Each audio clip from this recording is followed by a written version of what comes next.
ആരാധനയെക്കുറിച്ചുള്ള class, അതിന്റെ importance പറഞ്ഞു വരുമ്പോൾ അതിന്റെ ആ ഉദ്ധരണികളൊക്കെ നല്ല എനിക്കിഷ്ടമാണ്. സ്വർഗത്തിൽ ചെന്നാൽ പ്രസംഗമില്ല, സ്വർഗത്തിൽ ചെന്നാൽ ലേഖനം എഴുത്തില്ല, സ്വർഗത്തിൽ ചെന്നാൽ കീബോർഡില്ല, സ്വർഗത്തിൽ ചെന്നാൽ ആരാധന മാത്രമേ ഉള്ളൂ. അതുകൊണ്ട് ആരാധനയാണ് ഏറ്റവും പ്രധാനം. കേൾക്കുമ്പം അതും കറക്റ്റാണ്. പക്ഷെ ഇവർ രണ്ടുപേരും കൂടെ തമ്മിലടിക്കരുത്. ദൈവവചന പഠനം ആവശ്യമാണോ? ദൈവവചന പഠനമല്ലേ ആവശ്യം, വേറെന്താ ആവശ്യം? അപ്പൊ ദൈവവചന പഠനം ആവശ്യം എന്ന കാര്യം ഒരു വശം. ദൈവവചന പഠനം മാത്രം മതിയോ?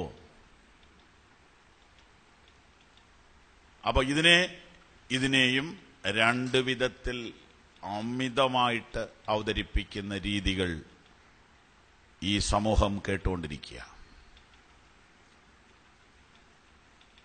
കഴിഞ്ഞ ദിവസം ഞാനൊരു CD കേൾക്കുകയാണ്. ആ CD-ക്കകത്ത് പറയുന്നത്, ചിലരിഞ്ഞിട്ട് വന്നിട്ട് വചനം വചനം വചനം വചനം വചനം എന്ന് പറയും. വചനം കൊണ്ട് എന്തോ സാധിക്കാനാ? ഈ കേൾവിക്കാരൻ ആകെ കൊഴിയും, ആ കേൾവിക്കാരൻ ആകെ തകരും. അയ്യോ, അപ്പൊ ഈ വചനം കേൾക്കണമെന്ന് പറയുന്നവര് നമ്മളെ ചതിക്കുകയല്ലേ?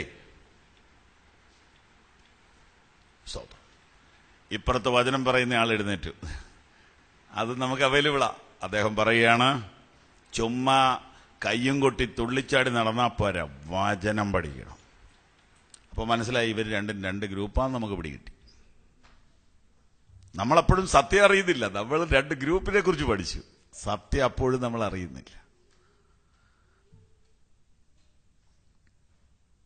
ഇങ്ങനെ ഒരു സംഘട്ടനം ഇന്നത്തെ സമൂഹം അനുഭവിച്ചുകൊണ്ടിരിക്കുന്നു. കേൾവിക്കാരായ ആളുകൾക്ക് സത്യം ലഭിക്കണം, യഥാർത്ഥ സത്യം ലഭിക്കണം. ഏതെങ്കിലും ഒരു ഗ്രൂപ്പിന്റെ വക്താവായിട്ട് തീരാതിരിപ്പാൻ ദൈവം ഇടയാക്കട്ടെ. നിർമ്മല സത്യം, വചനത്തിന്റെ സത്യം, പക്ഷപാതരഹിതമായ സത്യം ലഭിക്കുവാൻ കർത്താവിന്റെ തിരുമുഖത്തേക്ക് നമുക്ക് നോക്കാം. ഈ ദിവസങ്ങളിൽ പരിശുദ്ധാത്മാവ് നമുക്ക് തരുന്ന സമയമനുസരിച്ചും നിയോഗമനുസരിച്ചും ഈ കാര്യങ്ങളിലൂടെ നമുക്ക് മുമ്പോട്ട് പോകാം. ഒന്നാമത് നമുക്ക് ദൈവകൃപയെക്കുറിച്ച് അല്പകാര്യങ്ങൾ പരിശോധിക്കാം. എഫേസ്യ ലേഖനം 2-ാം അധ്യായം 8-ാം വാക്യം വായിക്കാം. കൃപയാലല്ലോ നിങ്ങൾ വിശ്വാസം മൂലം രക്ഷിക്കപ്പെട്ടിരിക്കുന്നത്. അതിന് നിങ്ങൾ കാരണമല്ല, ദൈവത്തിന്റെ ദാനമത്രയാകുന്നു. ആരും പ്രശംസിയാതിരിപ്പാൻ പ്രവൃത്തികളും കാരണമല്ല. കൃപയാൽ രക്ഷ, പ്രവൃത്തികൾ പരിഗണിക്കുന്നില്ല. കൃപയാൽ രക്ഷ, പ്രവൃത്തികൾ പരിഗണിക്കുന്നില്ല. കൃപയാലല്ലോ നിങ്ങൾ വിശ്വാസം മൂലം രക്ഷിക്കപ്പെട്ടിരിക്കുന്നത്. അതിന് നിങ്ങൾ കാരണമല്ല, ദൈവത്തിന്റെ ദാനം അത്രയാകുന്നു. ആരും പ്രശംസിക്കാതിരിക്കേണ്ടതിന് പ്രവൃത്തികളും കാരണമല്ല. ഇതിനെക്കുറിച്ച് ഇനി നമ്മൾ വായിച്ച് വചനത്തിലൂടെ പോകുമ്പോൾ, റോമാലേഖനത്തിലേക്ക് വരുമ്പോൾ ഒരു വാചകമുണ്ട്, കൃപയാലെങ്കിൽ പ്രവൃത്തിയാലല്ല, അല്ലെങ്കിൽ കൃപയല്ല. പൗലോസ്ലീഹ ആണ് ഈ വിഷയത്തിൽ ഏറ്റവും കൂടുതൽ നമുക്ക് ക്ലാസുകൾ നൽകിയിട്ടുള്ളത്.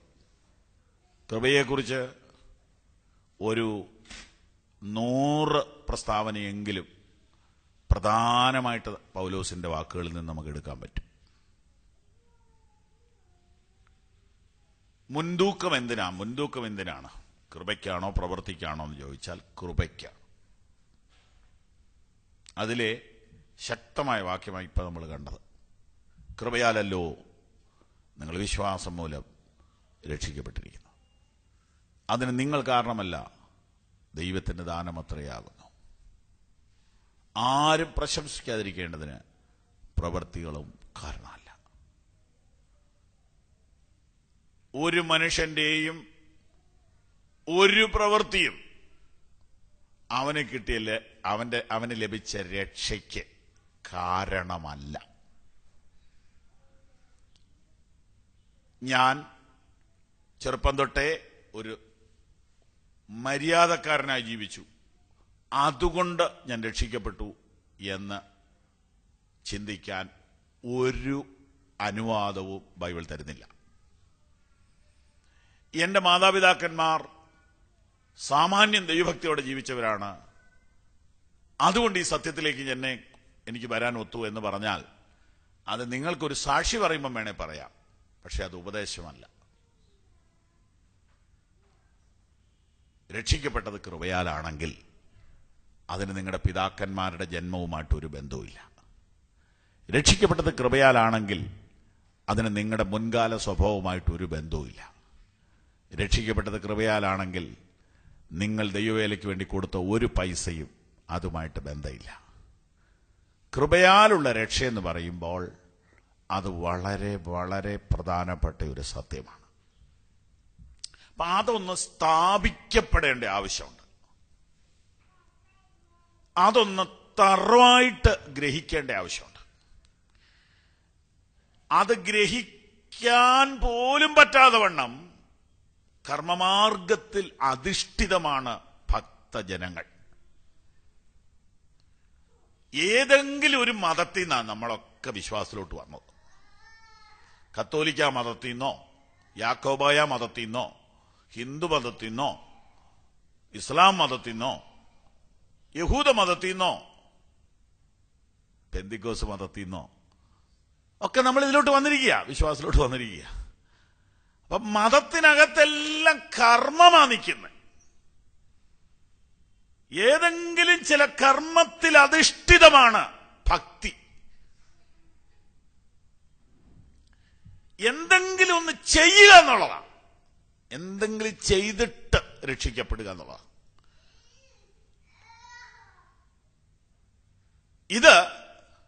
ഇതൊന്ന് സ്ഥാപിക്കുവാനാണ് പുതിയ നിയമത്തിലെ എഴുത്തുകാര് കിണഞ്ഞ് പരിശ്രമിക്കുന്നത്. കൃപ എന്താ? ദൈവകൃപ. കൃപ എന്ന് പറഞ്ഞാൽ എന്താ?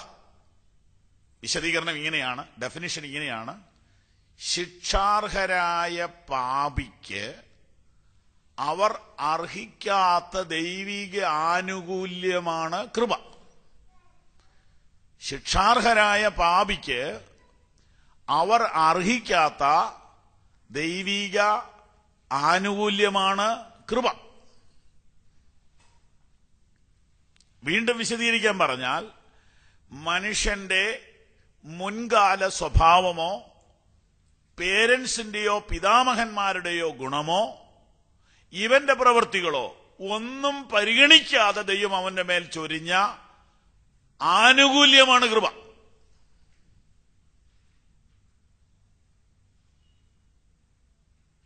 ആ കൃപയ്ക്ക് അവൻ അർഹനാകുന്നത് എന്തുകൊണ്ടെന്ന ചോദ്യത്തിന് ഉത്തരം കണ്ടെത്താൻ ഇന്ന് വരെ കഴിഞ്ഞിട്ടില്ല. നമുക്കറിയാം, ലൂക്കോസിന്റെ സുവിശേഷത്തിൽ മേരിയെക്കുറിച്ച് വായിക്കുന്നത്,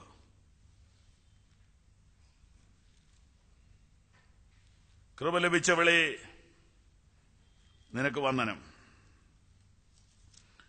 ആ ഭാഗം വായിച്ചാൽ നമുക്കെല്ലാം നന്നായിട്ടറിയാം, അതിനകത്ത് ആ വ്യക്തിയുടെ ഒരു സംഭാവനയും ഇല്ല. കൃപ ലഭിച്ചവളെ നിനക്ക് വന്ദനം, കർത്താവ് നിന്നോട് കൂടെയുണ്ട് എന്ന് പറഞ്ഞു. അവൾ ആ വാക്ക് കേട്ട് ഭ്രമിച്ചു, ഇത് എന്തൊരു വന്ദനം എന്ന് വിചാരിച്ചു. ദൂതൻ അവളോട്, മറിയമേ ഭയപ്പെടേണ്ട, നിനക്ക് ദൈവത്തിന്റെ കൃപ ലഭിച്ചു. മതി. ഇവിടെ നിന്നുകൊണ്ട് ഒരു ചോദ്യം ചോദിക്കണം: എന്തുകൊണ്ട് അവൾക്ക് കൃപ ലഭിച്ചു? അതിനുത്തരം മറിയയെ ആരാധിക്കണം എന്ന് പഠിപ്പിക്കുന്നവർ അതിനുത്തരം കണ്ടെത്തി. അതിനുത്തരം കണ്ടെത്തിയേ പറ്റുള്ളല്ലോ. എന്തുകൊണ്ട് മറിയയ്ക്ക് കൃപ ലഭിച്ചു? അപ്പൊ എന്തുകൊണ്ട് എന്നതിന് ഉത്തരം കിട്ടിയാൽ കൃപ എന്ന വാക്കിന്റെ അർത്ഥം പോയി. മനസ്സിലാവുന്നുണ്ടോ പറഞ്ഞത്? എന്തുകൊണ്ട് എന്ന ചോദ്യത്തിനൊരു ഉത്തരം ഉണ്ടെങ്കിൽ കൃപ എന്ന വാക്കില്ല ഇവിടെ, അത് കരിഞ്ഞുപോയി. എന്തുകൊണ്ടെന്ന ചോദ്യത്തിന് ഉത്തരം ഇല്ലാതിരിക്കുന്നിടത്തോളം കാലം അത് കൃപയാ.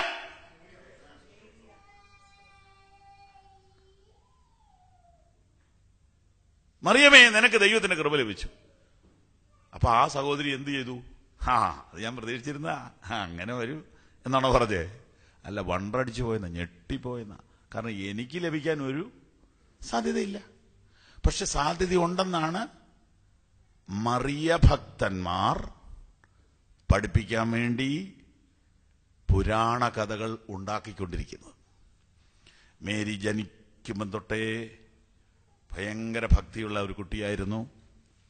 വിവാഹം കഴിക്കുന്നില്ലെന്ന് തീരുമാനിച്ചായിരുന്നു. മശിഹ ജനിക്കും, യേശുക്രിസ്തു മശിഹ ജനിക്കുമെന്ന് പ്രതീക്ഷിച്ചിരുന്നു. അതുകൊണ്ട് യാതൊരു മാലിന്യങ്ങളിലും ഏർപ്പെട്ടിരുന്നില്ല. പിന്നെ പച്ചക്കറി മാത്രമേ കഴിച്ചിരുന്നുള്ളൂ. ഇങ്ങനെയൊക്കെയുള്ള പുസ്തകങ്ങൾ നമ്മുടെ ഇവിടെ മാർക്കറ്റിൽ കിട്ടും. ഇങ്ങനെയുള്ള പുസ്തകങ്ങളൊക്കെ മാർക്കറ്റിൽ കിട്ടും. ആ കൂടെ ജോസഫിനും എന്തെങ്കിലും ഒന്ന് കൊടുക്കണ്ടേ? ജോസഫിന് വേണ്ടി ഒരു ഉഗ്രം കഥ ഇറങ്ങി. ആ കഥ ടെലിവിഷനിൽ ഒരു അച്ഛൻ പ്രസംഗിക്കുന്നത് ഞാൻ കേട്ടു. ആ കഥ ഇതാണ്: മേരിക്ക് 12 കല്യാണാലോചന വന്നു. അത് കുടുംബജീവിതത്തിന് വേണ്ടിയല്ല, പുണ്യമുള്ള ഒരു സ്ത്രീ ആയതുകൊണ്ട് അവളെ വിവാഹം കഴിക്കണമെന്ന് ആഗ്രഹിച്ച് 12 പേര് മേരിയുടെ അപ്പന്റെ അടുത്ത് ആപ്ലിക്കേഷൻ കൊടുത്തു. മേരിയുടെ അപ്പനാകെ വിഷമത്തിലായി. 12 പേരെ എന്തു ചെയ്യും? ആരും പിടക്കാൻ മേലെ, എല്ലാവരും പുണ്യപുരുഷന്മാരാ. അങ്ങനെ ആ മനുഷ്യൻ പ്രാർത്ഥനയിൽ വെച്ചപ്പോൾ ഒരു വെളിപ്പാടുണ്ടായി. പഴയ നിയമത്തിലെ ഒരു കഥ ഇതിനോട് കൂട്ടി. ഈ 12 പേരോട് പറഞ്ഞു, നിങ്ങൾ പോയി 12 വടി കൊണ്ടുവരണം. അങ്ങനെ അവർ 12 ഉണങ്ങിയ വടി കൊണ്ടുവന്നു. ഈ വടി എൻ്റെ തരിക, 7 ദിവസം കഴിഞ്ഞ് വരാൻ പറഞ്ഞു. ഈ അപ്പച്ചൻ ഈ 12 വടിയും ഒരു പ്രത്യേക സ്ഥലത്ത് വെച്ചിട്ട് പ്രാർത്ഥിച്ചു. മേരി പ്രാർത്ഥിച്ചു, ഈ അപ്പച്ചനും പ്രാർത്ഥിച്ചു, ഈ 12 പേരും പ്രാർത്ഥിച്ചു. എല്ലാ വടിയിലും പിള്ളേരുടെ പേരെഴുതിയിട്ടുണ്ട്. ഈ 12 ചെറുപ്പക്കാരുടെ പേരുണ്ട് ഓരോ വടിയിലും. ജോസഫ് എന്നെഴുതിയ വടി തളർത്തു, പൂത്തു, കായ്ച്ചു. അങ്ങനെ ജോസഫിനെ കൊണ്ട് മേരിയെ കല്യാണം കഴിപ്പിച്ചു. ഇങ്ങനെയൊക്കെ കഥയും ഉണ്ടാക്കുക. അപ്പൊ ഈ മിക്കവാറും കാര്യങ്ങൾ ഇങ്ങനെയാ. ഉപദേശം ആദ്യം മനസ്സിലുണ്ട്, ഇത് പഠിപ്പിക്കണം, ഇതിനു പറ്റിയ വാക്യം കണ്ടുപിടിക്കണം. അങ്ങനെയാണ് ഉപദേശങ്ങൾ തെറ്റിച്ചു പോകുന്നത്. വചനം എന്തു പറയുന്നു അതിലേക്ക് നമ്മളെ മാറ്റാമെന്നല്ല. എൻ്റെ കയ്യിൽ ഒരു സാധനമുണ്ട്, അതിനെ പറ്റിയ വാക്യം എനിക്ക് കണ്ടുപിടിക്കണം എന്ന ചിന്ത വരുമ്പോഴാണ് പ്രശ്നം വരുന്നത്. മേരിക്ക് എന്തുകൊണ്ട് കൃപ ലഭിച്ചു? ഉത്തരമില്ല. കാരണം അർഹിക്കാത്ത ദാനമാണ് കൃപ. അപ്പൊ പിന്നെ എന്തുകൊണ്ട് എന്ന ചോദ്യമുണ്ടോ? മേരിക്ക് എങ്ങനെ കൃപ ലഭിച്ചു? മേരി പുണ്യവതിയായി ജീവിച്ചതുകൊണ്ടും മറ്റും. കാനമച്ചന്റെ അനുഭവ സാക്ഷ്യത്തിനകത്തൊരു ഉദ്ധരിക്കാൻ കൊള്ളാവുന്ന ഒരു ഭാഗമുണ്ട്, പുസ്തകത്തിനകത്തുണ്ട്, പ്രിന്റ് ചെയ്ത് വന്നതാണ്. ഉദ്ധരിക്കാൻ കൊള്ളാവുന്ന ഒരു ഭാഗമാണത്. കാനമച്ചൻ അച്ഛനായിരിക്കുമ്പോൾ തന്നെ, റവറൻ P.A. എബ്രഹാം പുരോഹിത ശുശ്രൂഷ ചെയ്തുകൊണ്ടിരിക്കുമ്പോൾ തന്നെ ഒരു പള്ളിയിൽ ഇങ്ങനെ പഠിപ്പിച്ചു: നന്മ നിറഞ്ഞ മറിയമേ എന്ന് ചൊല്ലാതെ കൃപ ലഭിച്ചോളെ മറിയമേ എന്ന് ആക്കണം ആ പ്രാർത്ഥന. ഇത് മേൽഘടകത്തിൽ പരാതി പോവുകയും അദ്ദേഹത്തെ വിളിപ്പിക്കുകയും ചെയ്തു. എടോ, നന്മ നിറഞ്ഞത് എന്ന പ്രാർത്ഥന താൻ കൃപ നിറഞ്ഞതെന്ന് മാറ്റിയോ? ഉവ്വ, ഞാൻ മാറ്റി. ആരാണ് തനിക്ക് അധികാരം തന്നത്? വചനത്തിൽ അങ്ങനെയാണല്ലോ തിരുമേനി, കൃപയെന്നാണല്ലോ, നന്മയെന്നല്ലല്ലോ. എടോ, നന്മയും കൃപയും തമ്മിൽ എന്താ വ്യത്യാസം? പാരമ്പര്യമായി പഠിപ്പിച്ചു പോരുന്ന അങ്ങ് പഠിപ്പിച്ചാൽ മതി, തിരുത്തണ്ട. ഇതാണ് അദ്ദേഹത്തിന്റെ പേരിൽ ആദ്യത്തെ ചാർജ്. അപ്പൊ അച്ഛന്റെ വാചകം അടുത്ത് ഇങ്ങനെ ചേർത്തിരിക്കുന്നു: നന്മയും കൃപയും തമ്മിലുള്ള അർത്ഥം പോലും അറിയാൻ മേലാത്ത ഒരു മേൽഘടകത്തിന്റെ കീഴിൽ എത്ര കാലം നിൽക്കും? അതൊരു കമന്റ്. അപ്പൊ നന്മയും കൃപയും ഒന്നാണെന്ന് ആളുകൾ ധരിച്ചിരിക്കുന്നേ. നന്മ നമ്മുടെ പ്രവൃത്തിയാ, കൃപ ദൈവത്തിന്റെ ദാനമാണ്. അപ്പോ ഈ വ്യക്തിയെ അമിതമായ പുണ്യസ്ഥാനത്ത് നിർത്തണമെങ്കിൽ കൃപ മാറ്റി എന്താക്കണം? നന്മയാക്കണം. കണ്ടോ? ആ ഒരു കാര്യം സാധിപ്പിക്കാൻ വേണ്ടി ഒരു ചെറിയ വാക്ക് ബുദ്ധിയോടെ മാറ്റി, കൃപ മാറ്റിയിട്ട് നന്മ കയറ്റി. നന്മ ചെയ്യുന്നവൻ ആരുമില്ല, ഒരുത്തൻ പോലുമില്ല. ഇതാ ദൈവത്തിന്റെ വചനത്തിന്റെ കിടപ്പ്. അപ്പോ കൃപ ഇവിടെ നമുക്ക് എത്ര നേരം വ്യാഖ്യാനിച്ചാലും ഒരു സ്ഥലം വരുമ്പോൾ നമ്മളങ്ങ് നിർത്തും. നമുക്ക് പറയാൻ പറ്റത്തില്ല കൃപ എന്താന്ന്. ഒരു മിനിമം വരെ പോയിട്ട് കർത്താവേ നിനക്ക് മഹത്വം എന്ന് പറഞ്ഞ് നിർത്താനേ പറ്റുള്ളൂ. Praise the Lord. എന്തുകൊണ്ട് എന്നെ ഈ കൃപയ്ക്ക് ഓഹരിക്കാരനാക്കി എന്ന ചോദ്യത്തിന് ഉത്തരം കിട്ടിയ ആരെങ്കിലും ഉണ്ടെങ്കിൽ അത് അവരെ നമുക്ക് നേരിട്ട് കാണണം. നമുക്ക് വാക്കുകളാൽ വർണ്ണിക്കാൻ കഴിയാത്തതും വിശദീകരിക്കാൻ കഴിയാത്തതുമായൊരു കാര്യമാണ് ദൈവത്തിന്റെ കൃപ എന്നത്. അതിനകത്ത് മനുഷ്യന്റെ യാതൊരു പ്രവൃത്തിയുമില്ല. മേരിക്ക് ലഭിച്ചത് ദൈവകൃപയാണെങ്കിൽ മേരിയുടെ പുണ്യം അതിനകത്തൊന്നുമില്ല, മേരിയുടെ പ്രവൃത്തി അതിനകത്തൊന്നുമില്ല. തികച്ചും ദൈവത്തിന്റെ ദാനം മാത്രമാണ്. അർഹതയില്ലായ്മയാണ് അതിന്റെ അർഹത, യോഗ്യതയില്ലായ്മയാണ് അവിടുത്തെ യോഗ്യത, ബലഹീനതയാണ് അവിടുത്തെ ബലം. എന്താ നിന്റെ യോഗ്യത? എന്റെ യോഗ്യത എന്റെ അയോഗ്യതയാണ്.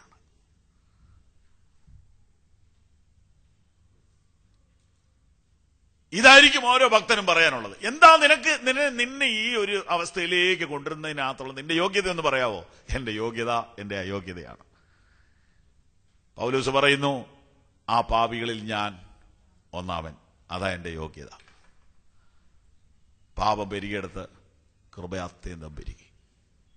ഇത് വേദപുസ്തകത്തിന്റെ ഏറ്റവും ശക്തമായ സത്യമാണ്, കൃപയാലുള്ള രക്ഷ എന്നത്.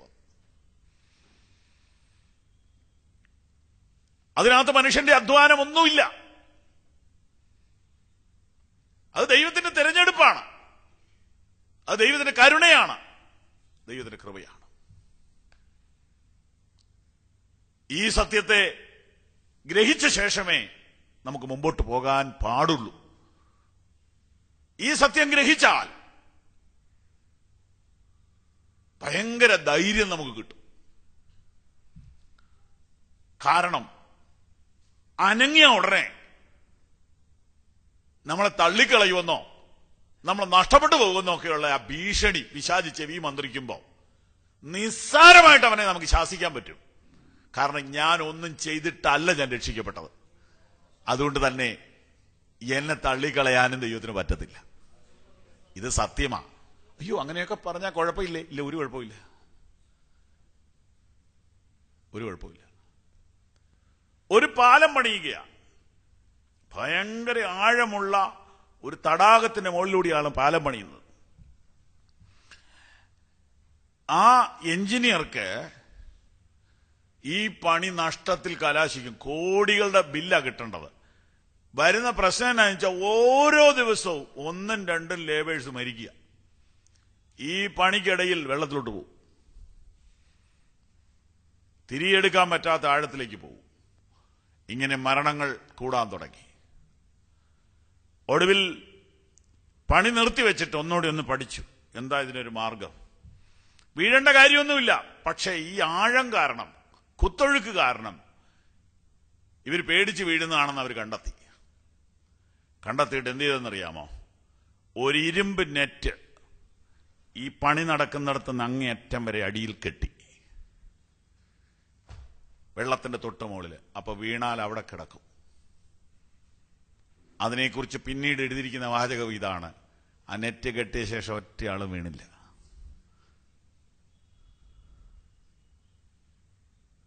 തീർന്നു. അപ്പൊ മനസ്സിലായോ വീണത് എന്തുകൊണ്ടാണ്? കീഴോട്ട് നോക്കിയ അപ്പോഴേ കൈ കാലും വിറയ്ക്കും, താഴ്ത്തു പോകും. നെറ്റ് വന്നപ്പോൾ പേടി പോയി, പിന്നെ വീഴുന്നില്ല. നിങ്ങൾ കൃപയാൽ രക്ഷിക്കപ്പെട്ടിരിക്കുന്നു എന്ന് പറഞ്ഞാൽ നിങ്ങൾ ആ നെറ്റ് കാണുക. നിങ്ങൾ സുരക്ഷിതരാ. വീഴാതെ വണ്ണം നിങ്ങളെ സൂക്ഷിച്ച് തന്റെ മഹിമാസന്നതിയിൽ കളങ്കമില്ലാതെ ആനന്ദത്തോടെ നിർത്താൻ കഴിവുള്ള ഒരുത്തനാണ് നിന്നെ രക്ഷിച്ചത്. ഇത് ഒട്ടനെ അടുത്ത ചോദ്യം, പാസ്റ്ററെ അത് പഠിപ്പിച്ച ഇവൻ ഉഴപ്പുകയല്ലേ? അപ്പൊ നമ്മൾ ആർക്ക് വേണ്ടി പഠിപ്പിക്കുന്നു? ദൈവവചനം അങ്ങനെ പറയുന്നത് കൊണ്ടല്ല പഠിപ്പിക്കുന്നത്. നമുക്ക് ഈ സംഭവം കൊണ്ടുപോകാൻ വേണ്ടിയിട്ടൊരു പഠിപ്പിക്കല. നോ, അതാണ് അപകടം.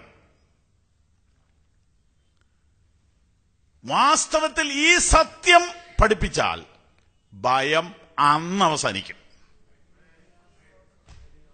പേടിച്ച് നടന്ന ഈ വീഴുന്നത് മുഴുവനും. അയ്യോ സാറേ, അങ്ങനെ പഠിപ്പിച്ചാൽ പിന്നെ പേടി ഇല്ലാതെയായി പോവുകയല്ലേ? ഓ, അക്ക പേടി വരുത്താൻ വേണ്ടിയാണോ നിങ്ങളിപ്പോ സത്യം മറച്ചു വെക്കുന്നേ? പേടി വരുത്താൻ വേറെ മരുന്നുണ്ട്, അവിടേക്ക് നമുക്ക് പിന്നെ പോവാം. അപ്പൊ സത്യങ്ങൾ എപ്പോഴും അതിന്റെ ഉള്ള സത്യമായി പഠിച്ചില്ലെങ്കിൽ കുഴഞ്ഞു പോകും.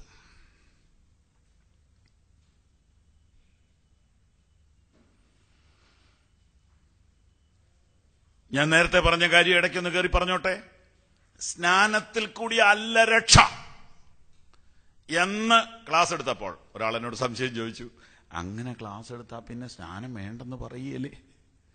അപ്പോ സ്നാനം വേണമെന്ന് പറയാൻ വേണ്ടി നമ്മൾ എന്തുകൂടെ പറയണം? സ്നാനത്തിൽ കൂടിയാണ് രക്ഷയെന്ന് പറയണം. അപ്പൊ ഇതിനകത്ത് സത്യം ഏതാ? സത്യം ഏതെങ്കിലും ആട്ടെ, സത്യം ഏതെങ്കിലും ആട്ടെ. അതായത് ഒരാൾ ICU കിടക്കുക, അപ്പോ ഡോക്ടർ പറയുകയാണ് രക്ഷപ്പെടുകയല്ല. അയ്യോ സാറേ, അങ്ങനെ പറയരുത്, രക്ഷപ്പെടുമെന്ന് എല്ലാവരോടും പറ. അങ്ങനെ പറയാൻ പറ്റുമോ? സത്യമല്ലേ പറയാൻ പറ്റുള്ളൂ. ശ്രദ്ധിക്കൂ, രക്ഷ സ്നാനത്താലല്ല. രക്ഷ സ്നാനത്താലാണെന്ന് പഠിപ്പിക്കുമ്പോൾ നിങ്ങൾ എന്ത് ചെയ്തെന്നറിയാവോ? ക്രിസ്തുവിനെ നിന്ദിച്ചു. ക്രിസ്തുവിന്റെ ക്രൂശിനെ നിങ്ങൾ തള്ളിക്കളഞ്ഞു. സ്നാനത്താൽ രക്ഷ ഉണ്ടായിരുന്നെങ്കിൽ സ്നാനപ്പെട്ടാൽ മതി, ക്രിസ്തു സ്വർഗത്തിൽ ഇരുന്നാൽ മതി. ഈ കഷ്ടപ്പാട് പെടണോ?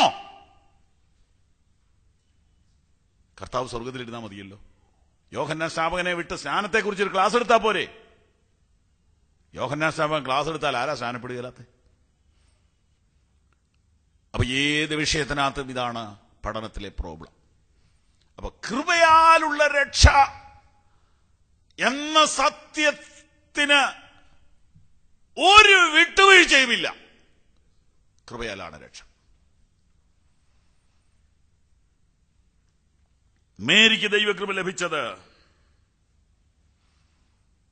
മേരിയുടെ യോഗ്യത കൊണ്ടല്ല, അയോഗ്യത കൊണ്ടാണ്. അതുകൊണ്ട് മേരിയെ വാഴ്ത്താൻ ആഗ്രഹമുണ്ടെങ്കിൽ അതിന് ഈ വാക്യം തിരുത്തരുത്. മേരിയെ വാഴ്ത്താനുള്ള വാക്യങ്ങൾ വേറെ തരാം. മേരിയെ വാഴ്ത്തണം, ആ വാക്ക് ഒന്ന് തിരുത്തണം. എങ്കിലും ഞാനങ്ങ് പറയുക, മേരിയെ ബഹുമാനിക്കണം എന്ന ചിന്താഗതിക്കാരനാണ് ഞാൻ. വ്യക്തിപരമായ എൻ്റെ ചിന്ത അതാണ്. ബൈബിൾ അതിനെതിരാണെന്നും എനിക്ക് തോന്നുന്നില്ല. ബൈബിളിൽ അതിനെതിരായിട്ടൊരു വാക്യമില്ല. അതുകൊണ്ട് മേരിയെ ബഹുമാനിക്കാൻ വേറെ വാക്യം നമുക്കെടുക്കാം.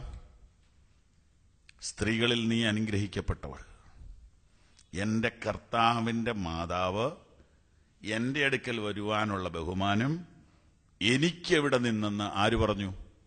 എലിസബത്ത് പറഞ്ഞു. അതുപോരെ ഒരു സ്ത്രീയെ ബഹുമാനിക്കാൻ? അതിൽ കൂടി വാക്യം എന്താ വേണ്ടത്? അതുകൊണ്ട് മേരിയെ ബഹുമാനിക്കാം, അതിന് വാക്യങ്ങളുണ്ട്. അതിന് ബൈബിൾ അനുകൂലമാണ്. പക്ഷെ ദൈവവചനത്തിന്റെ ഉപദേശ സത്യങ്ങളെ കുഴയ്ക്കുവാൻ അത് കാരണമാകരുത്. പ്രിയ കർത്താവേ, ഞങ്ങൾ ഈ ധ്യാനിച്ചു വരുന്ന ചിന്തകളെ ഞങ്ങളുടെ ആരുടെയും ഇഷ്ടത്തിലേക്ക് വലിച്ചുകൊണ്ട് പോകാതെ അങ്ങയുടെ തിരുവിഷ്ടത്തിലേക്ക് അങ്ങ് തന്നെ വലിച്ചുകൊണ്ട് പോകണമേ എന്ന് ഞങ്ങൾ അപേക്ഷിക്കുന്നു. യേശുവിന്റെ നാമത്തിൽ തന്നെ.